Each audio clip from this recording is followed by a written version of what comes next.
we had seen the fall of the Berlin Wall a few years earlier. That was an important point for me. I was about 15 years old when that happened.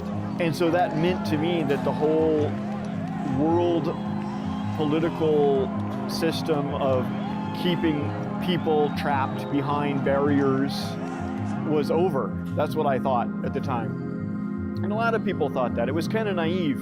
But then the next thing that happened was I discovered the internet.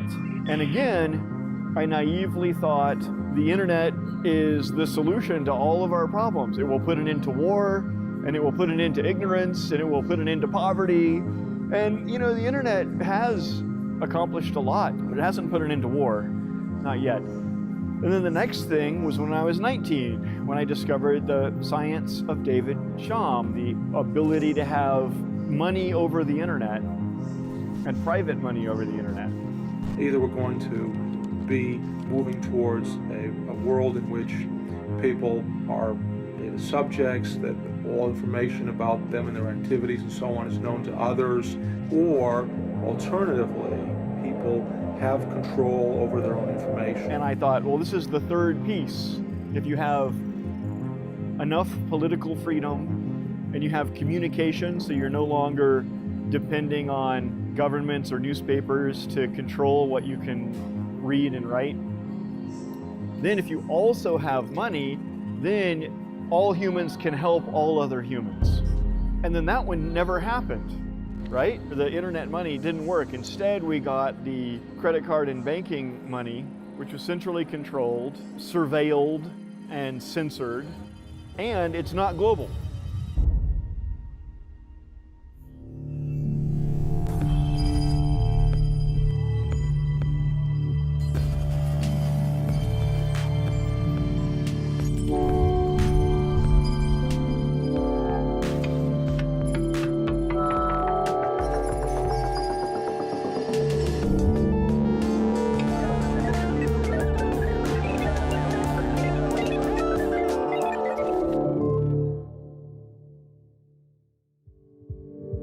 Money basically has to be purified.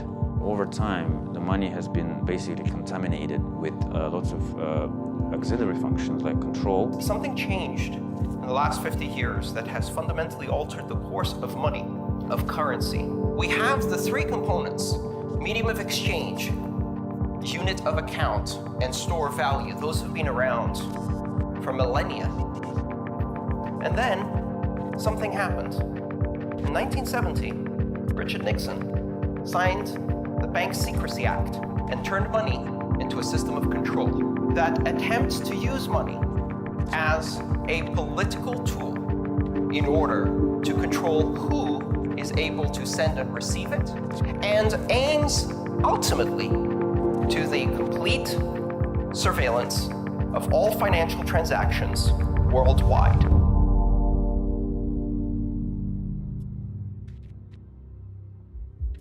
That's the whole point of blockchains. The whole point of this is to be able to take back control of your digital life, your data, your value, your money. This is a major game changer because it allows for revolutionizing most fields where it was taken for granted that trusted third parties or centralized institutions were simply a necessity.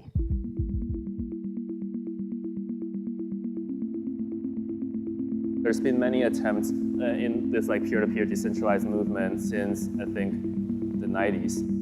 There was a while when the internet first existed where there was a race, right, between centralized services and decentralized services. Over time, decentralized services lost out. The biggest reason there is that it's so much easier for a centralized service to create good quality of service because you have less technical hurdles to cross, right? I'm the world record holder for having built the most distributed storage systems ever. I'd say, I guess it's 4 now. The 4th one actually works, but the way we made it work was by sacrificing some of the hard parts, right?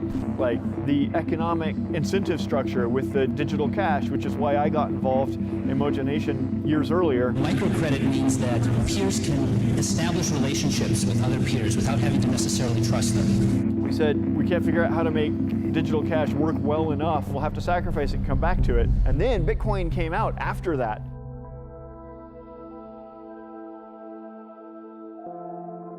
Nobody really knows who invented Bitcoin. The Bitcoin white paper has been published in a mailing list on the internet by someone named Satoshi Nakamoto, which is a pseudonym.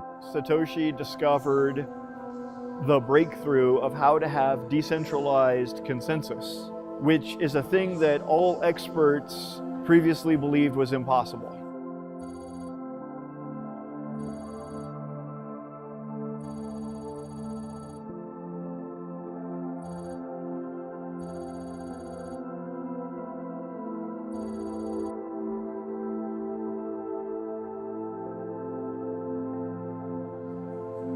And we have good reason to believe, thanks to Sergio Dimian Lerner's research, that Satoshi mined 1 million of the early Bitcoins and never spent any of them. I had this moment in 2013 that I was with my computer in my home. I did some analysis and I found out that there were a lot of coins in the first year that belonged to some entity. And I suppose that was Satoshi. And so I published this. I didn't know what to expect, and the thing that this entity had mined a lot of coins and hadn't sold any of that from all the bunch of coins he had. And we have the feeling of Satoshi from his writings, or from the way he interacted with other people. So Bitcoin was a revelation, but it was also completely outside the normal pattern of innovation.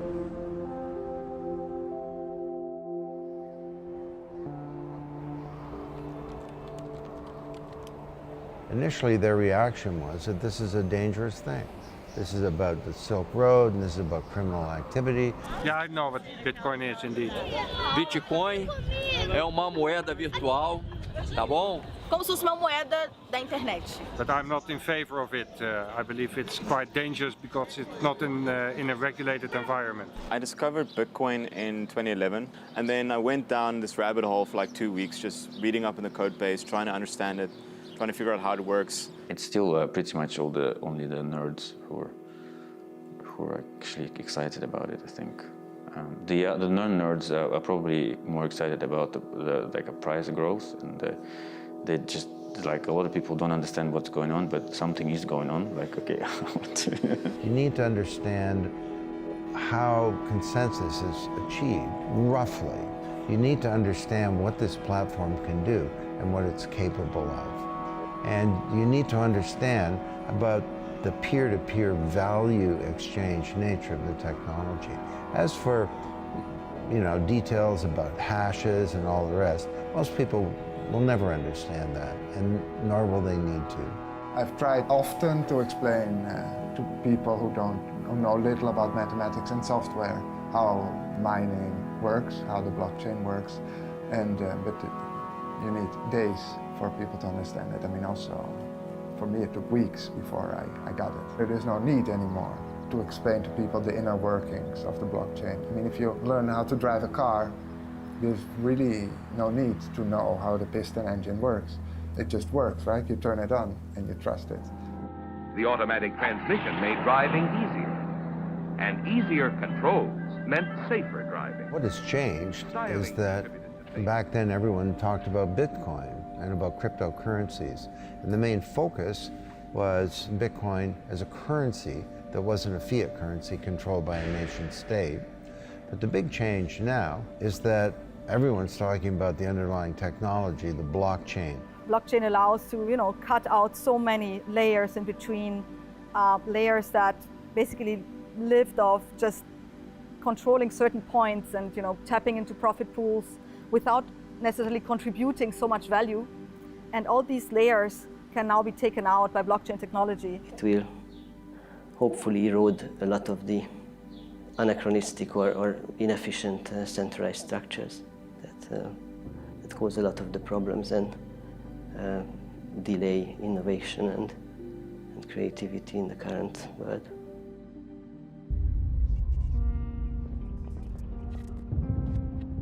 Well, the biggest misconception is that this is about currency. And currency is a terrific application for blockchains, and it's one of thousands.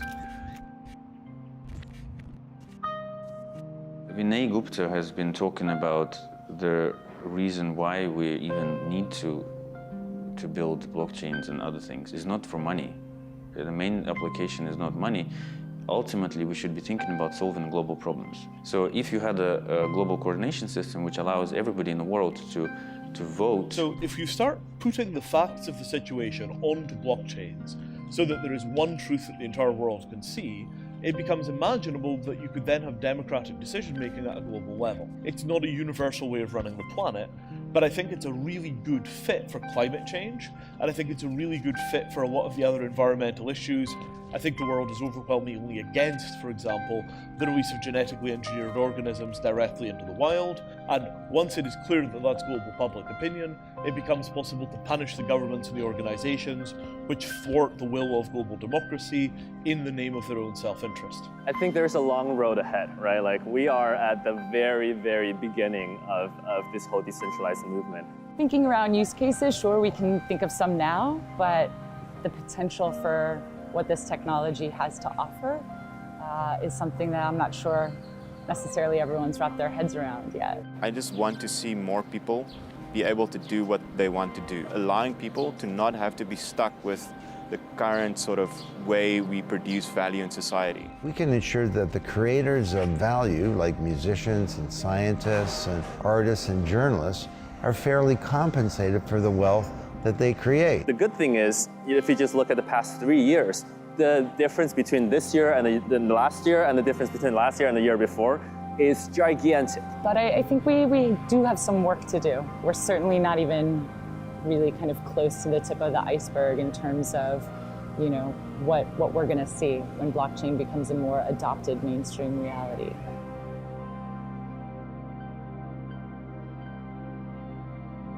Bitcoin is sui generis. It's a mystery how Satoshi did it. But then the amazing thing is, Ethereum is another sui generis. We got really, really, really lucky twice. Lightning struck twice.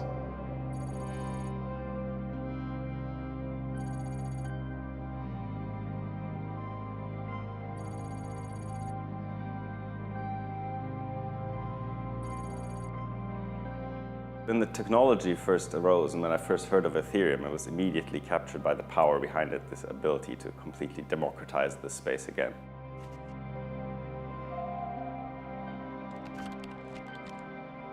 When we talk about we want to decentralize it, it's really, we just want to get it back to the way it was supposed to be.